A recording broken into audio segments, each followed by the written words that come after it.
Hello, this is Gio. Hey, look what we have here. We have an ADT security panel and it's showing a low battery signal here. And this low battery signal is actually for a Command Glassbreak Detector.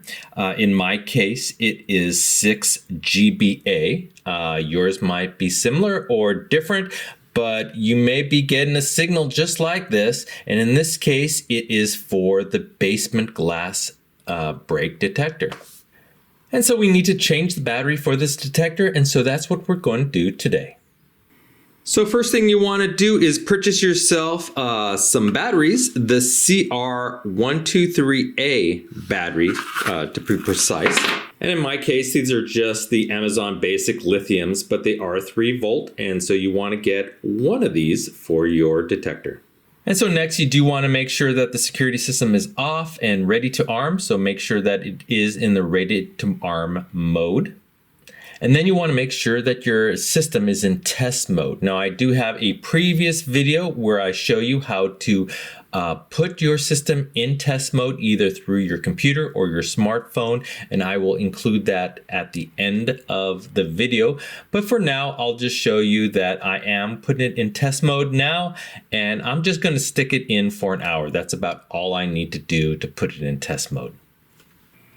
Okay, so we're back in the basement, and before we remove the cover for the detector, I want you to note a little dot on the side. Now that will help reposition the cover when you put the cover back on. So what you want to do is just grab it and rotate it slightly, about 15 degrees, and then remove it. Now you will hear a signal from your alarm. That is fine. You can go ahead and turn that off. So that is just a tamper alarm, so go ahead and put in your code. And again, you are in test mode, so that tamper alarm will not be sent to ADT itself. And so with the detector in your hand, you can just turn it over and you can see the battery. And so to remove the battery, just kind of pull it out with your fingers. Note the orientation, positive in this case is on the left here.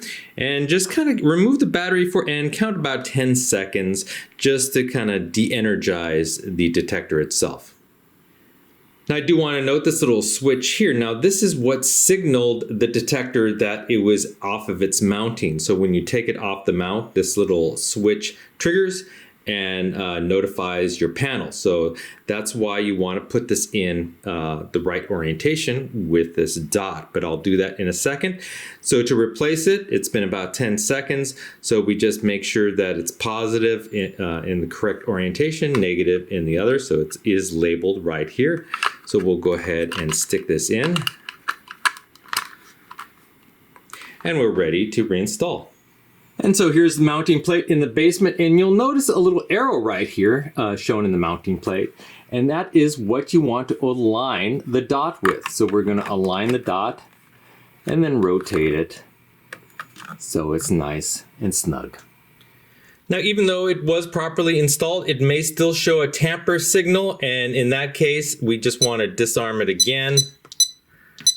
And now it's ready to arm. And so going back into zones, you can see basement glass is fully, has a battery in it, and it's no longer showing a fault. And there you go. I hope you enjoyed this video. If you did, please hit that like button at the bottom of the screen and even consider subscribing to my channel. I have many more videos to come. Bye-bye.